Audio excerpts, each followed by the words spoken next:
Gibah dalam Islam secara umum adalah perbuatan tercela yang dilarang, yakni membicarakan keburukan orang lain kala ia tidak hadir, meskipun apa yang diucapkan itu benar. Allah melarang gibah yang menyamakan gibah dengan memakan daging saudara sendiri yang telah mati. Seorang dari kalian suka memakan daging saudaranya yang sudah mati, tentu kalian membencinya. Rasulullah menekankan bahwa gibah itu salah satu dosa besar dan menyamakan keparahannya melebihi zina.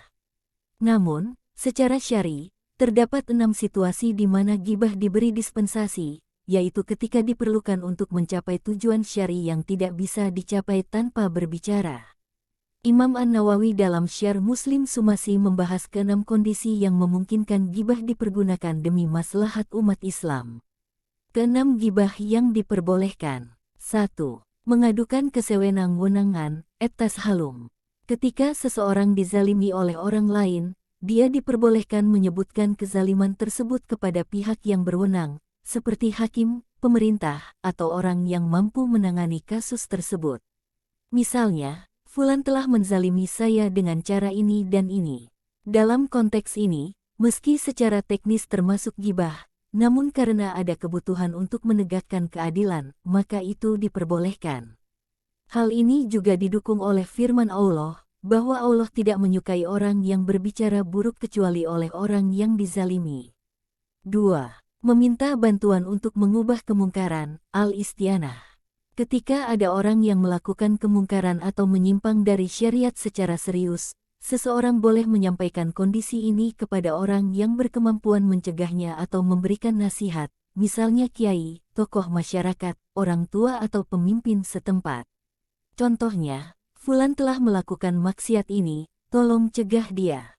Ini bukan untuk mencela tapi untuk mencegah kemungkaran dan menarik pelaku kembali kepada kebaikan, selama niatnya baik dan tujuannya jelas. 3. Meminta fatwa atau nasihat, al-istiftah. Dalam konteks konsultasi agama atau hukum, seseorang yang menghadapi permasalahan mungkin perlu menjelaskan kondisi orang lain. Contohnya, suami saya telah berlaku zalim, apa yang boleh saya lakukan? Ucapan ini dibolehkan apabila diperlukan agar mufti atau ulama dapat memberi jawaban berdasarkan gambaran yang jelas. Jika memungkinkan, lebih elok dikemukakan secara umum namun tanpa menyebut nama, agar tidak termasuk gibah, meskipun menyebut identitas juga diperbolehkan apabila memang diperlukan. Hadis dari Hindun binti Abu Sufyan kepada Rasulullah tentang suaminya yang pelit menjadi contoh bagaimana gibah digunakan dalam konteks meminta fatwa hukum. 4. Peringatan atau nasihat kepada umat. Et-tahzir an-nasihah. Ketika ada sifat buruk atau kelemahan seseorang yang bisa membahayakan orang lain, misalnya kelemahan perawi hadits, kesyirikan, bid'ah di suatu kelompok, atau ketidaklayakan menjadi saksi, maka diperbolehkan menyebutkan kondisi itu sebagai bentuk nasihat atau peringatan. Jar dalam ilmu hadits adalah contoh klasik. Ini bahkan menurut ijma ulama adalah kadang bisa menjadi wajib demi melindungi umat. 5. Menyebut kemunkaran yang terbuka. Fasikah yang terang-terangan. Jika seseorang secara terbuka berbuat fasik atau bid'ah, seperti minum minuman keras di tempat umum, merampas harta, menipu, memperdaya orang lain, atau menyebarkan bid'ah, maka boleh disebut perbuatan tersebut agar masyarakat waspada, asalkan tidak membicarakan aib yang tidak terkait langsung dengan kemunkarannya dan tidak berlebihan. Ini bertujuan mencegah kerusakan masyarakat dan menjaga kaum muslimin. 6. Identifikasi dengan ciri yang dikenal.